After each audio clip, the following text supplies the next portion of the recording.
Ayega Botlahun duratti akkuma dubbattee turte naannootti itti dhalatte bakka kamii? Jechuudha jechuudha balee gabree maagari. Eessa? Jechuudha balee gabree maagari.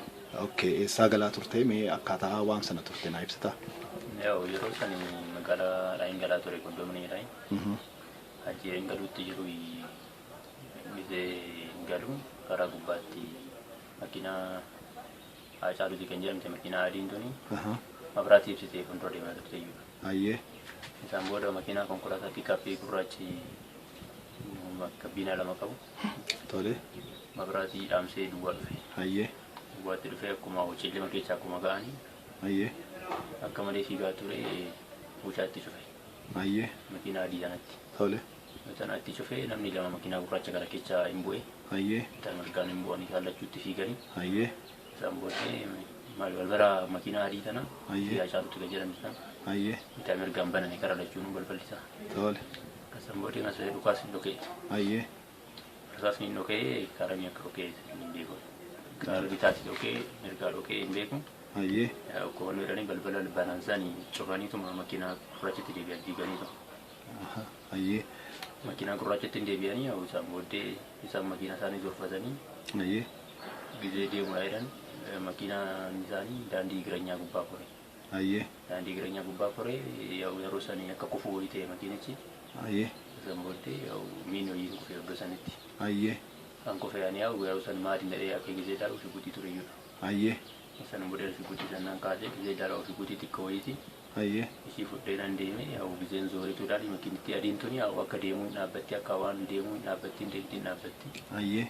Yeroo sanaan akkatti namni rukutamenis yaallee bakka salphaan madaa jiranii jedheetu malee hin jedheetu waan nan gale. Ayyee. Namoonni sun huccuu akkamii uffatanii turanii? Gurraacha uffatanii jaallachuu. Konkolaataan isaan ittiin dhufan konkolaataa mootummaati immoo kan dhuunfaati? Taargansaa iitii jedha. Iitii konkolaataa mootummaa? Ayyee. Mee lakkoofsa gabatee isaa argitee jirtaa? Lakkoofni gabatee isaa duwwaa 43 Duwwaa 43 iitii hodii 4 makiinaa mootummaati jechaadha. Ayyee. Kabroo ati qaamaan Haacaaluu wal beektaa?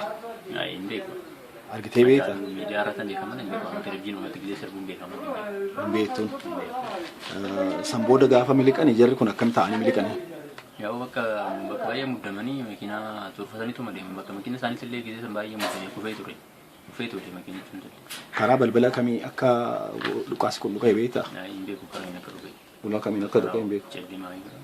Ayyee. Poolisiin akkamiin si qabee maal siin jedhee simi?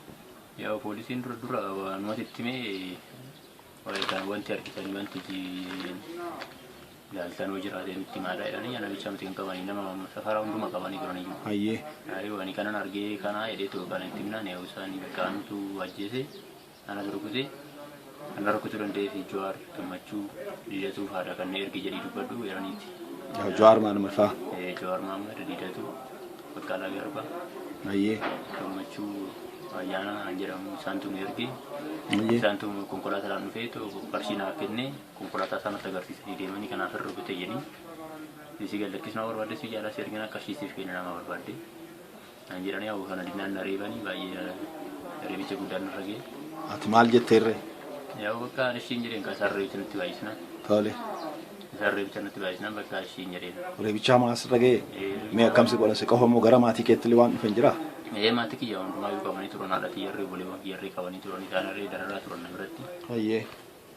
Kanaaf bakka isaanillee bakka maatii kiyyarree maaliif dararama bakka maatii kiyyarree maal dabadaban jedhee ta'an bakka ishii isaan tuqina bakka waan barbaada siif hin jedhaan jedheena. Tole mana murtee dhattee maal jetteen? Mana murtee dhaqnee ani wannan beekuun qabu ani gara nagarii aannan nama dubbadhe kana ani beeku maayii jennaan. Isin godhee achi maaliif akka maal jetteen jedhan achi ergan deebi'een booda warreen maraa turani. San booda si reebanii? San booda maaliif aannan nusi hin jedhin jedhanii san booda reena fannisanii bakka reebicha guddaa irraan ga'a. Fannisanii mukarra si fannisanii si reebanii? Mukarra akka kiyyana jedhanii bakka muka gubbaatti fannisanii olii buukiyyaaf jedheen bakka ishee reebanis. Meeshaa sana situ argate moo isaantu argate moo situ itti kenneen? Naannootu kenneef. Meeshaa situ itti kenneen? Hayyee mee dhuma irratti uummata Oromoodhaa fi maatii Hacaaluutiif dhaamsa dabarsitu maal? Maatii Oromoo maatii Hacaaluutiifis uummata Oromootiifis Ani dhiigaa caaluturraa bilisaanii dhiigaa caaluturraa nuturraa ani caaluu maal na godhetin kan isa ajjeesu waan ana caaluu ajjeesu muutii jawaaristee akkanastee ani cirraashi moruu jira akkanas hin beeku isaan natti malee na jetti jarreen kanas kanan beeku miidiyaa irratti malee ani jarreen kanaan cirraashi waan mura gareetu beeku ani warri caalutistee uummanni Oromootistee dhiigaa caaluu akka barbaaddatanii kumaasa akka baafatanii kanan jedhu gaafa darbee gabatee taargaa makiinaa hin jettee turtamu yeroon isaa ga'ee rajaa ta'ee fi taargaa sana nutti hin ta'a. Danima. Ayyee. Taargaan isaa duwwaa 43 isaanii an hordofanii dhufan. Koodii meeqa? Koodii 4.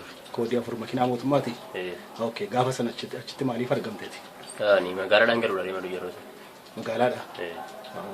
Gara mana keetti osoo galaa jirtu daandii mana keetti galu irratti? Okay, kanumaan si gaafachuu barbaadetanii maal dabarsuu barbaadda uummata keetiif?